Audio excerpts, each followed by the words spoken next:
Bonjour à tous pour ce 11e jour ensemble du mois de novembre pour les âmes du purgatoire. Eh bien, nous arrivons déjà à un tiers du mois.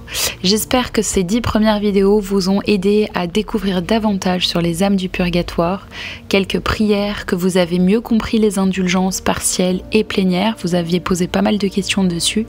J'espère que les dernières vidéos vous ont éclairé sur le sujet.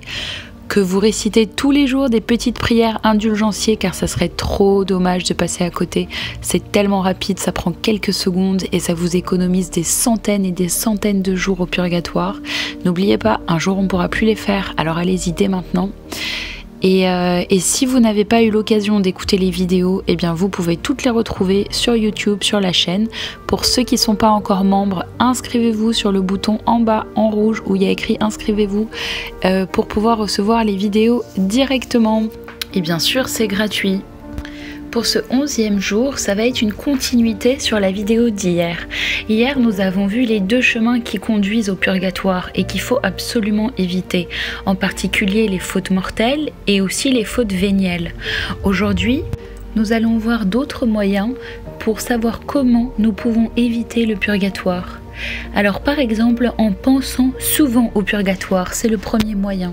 La pensée du purgatoire ramène tout naturellement à notre esprit celle de la mort et du jugement. Et par là même, cette pensée constante retranche de notre vie une multitude de fautes légères, ce qui nous permettra de rentrer dans la demeure de la vie éternelle sans avoir à être purifié par le purgatoire.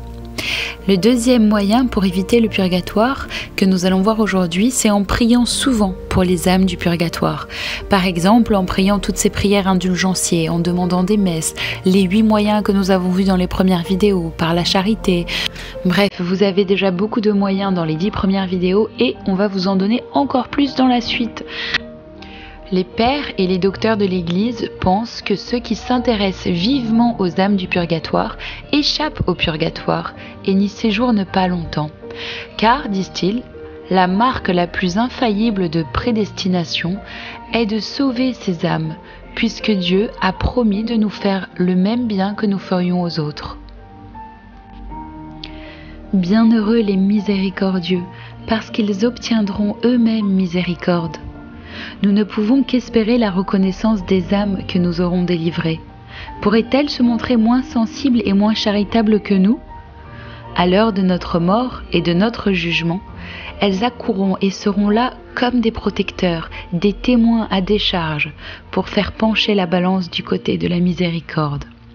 Elles déjoueront les pièges de l'esprit infernal et nous obtiendrons la plus précieuse des grâces, celle d'une sainte mort.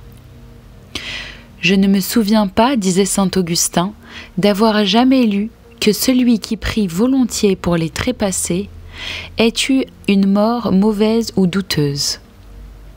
Alors mes amis, quel moyen presque assuré d'éviter les rigueurs du purgatoire? Suivons donc le conseil de l'Évangile. Faisons-nous des amis, afin qu'au moment de notre mort, ceux que nous aurons soulagés nous introduisent dans les tabernacles éternels. Nos frères les morts sont maintenant dans le besoin, mais pour peu que nous les aidions, ils monteront au ciel et nous ouvriront eux-mêmes la porte. Délivrons-les du purgatoire et ils nous empêcheront d'y tomber. Il est rapporté de sainte Catherine de Cortone qu'à sa mort, toutes les âmes qu'elle avait contribué à délivrer vinrent la recevoir en triomphe.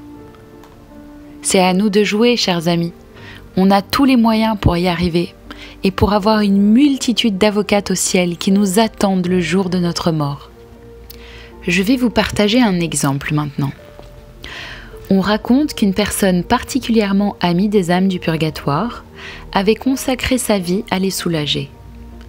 Étant arrivée à l'heure de sa mort, elle fut assaillie avec fureur par les démons qui la voyaient sur le point de lui échapper.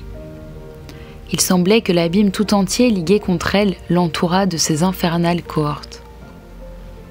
La mourante luttait depuis quelque temps au milieu des plus pénibles efforts, lorsque tout à coup, elle vit entrer dans son appartement une foule de personnages inconnus, mais resplendissants de beauté, qui mirent en fuite le démon et s'approchant de son lit, lui adressèrent des encouragements et des consolations toutes célestes. poussant alors un profond soupir et transportée de joie, elle s'écria : « Qui êtes-vous ? Qui êtes-vous de grâce, vous qui me faites tant de bien ? » « Nous sommes des habitants du ciel, que votre aide a conduit à la béatitude, et nous venons à notre tour et par reconnaissance vous aider à franchir le seuil de ce lieu d'angoisse pour vous introduire dans les joies de la sainte cité. » À ces paroles, un sourire éclaira le visage de la mourante, ses yeux se fermèrent et elle s'endormit dans la paix du Seigneur. Son âme, blanche et pure comme une colombe, se présentant au Seigneur, trouva autant de protecteurs et d'avocats qu'elle avait délivré d'âmes, et reconnue digne de la gloire, elle y entra comme en triomphe au milieu des applaudissements et des bénédictions de tous ceux qu'elle avait tirés du purgatoire. Puissions-nous avoir un jour le même bonheur.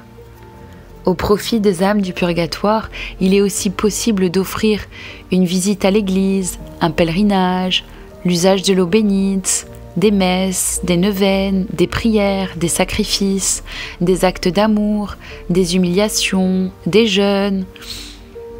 L'usage de l'eau bénite plaît au divin Sauveur. Chaque fois que le prêtre impose sa bénédiction à l'eau, il agit en qualité de représentant de l'Église, dont le Sauveur accueille toujours les prières avec complaisance, quel que soit celui pour qui l'Église lui adresse ses prières. Quand vous prenez de l'eau bénite, faites tomber quelques gouttes à terre pour les âmes du purgatoire, en faisant le signe de croix, nous dit Maria Sima. Alors, comme action pour aujourd'hui, je vous invite à réciter le chemin de croix pour les âmes du purgatoire. On a déjà fait cet exercice vendredi dernier, mais je vous invite à le refaire. En supplément au chemin de croix, je vous invite à prendre de l'eau bénite et à faire tomber par terre quelques gouttes en signe de croix, comme nous dit Maria Sima.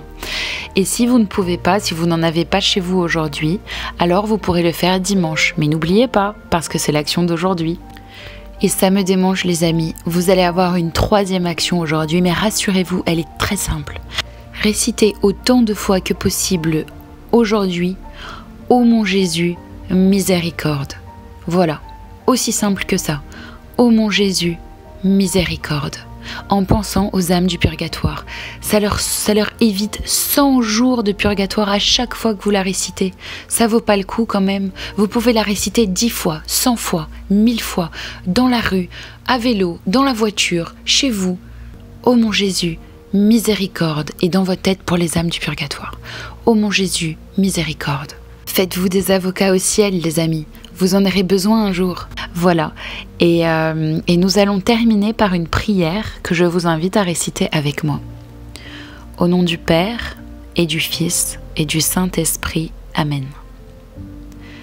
Ne permettez pas, ô mon Dieu, que j'éloigne de mon esprit, par une fausse sensibilité, la pensée si salutaire du purgatoire. Gravez-la profondément dans mon cœur, comme un puissant moyen de me préserver moi-même du purgatoire et de venir en aide aux âmes qui y séjournent. Aidez-moi à mettre un terme à leur exil et à leur ouvrir la porte du ciel. Amen. Voilà, chers amis, c'est la fin de cette vidéo. N'oubliez pas de nous laisser vos commentaires, ça nous fait toujours plaisir de vous lire et ça nous encourage. Et je vous dis à demain pour la suite.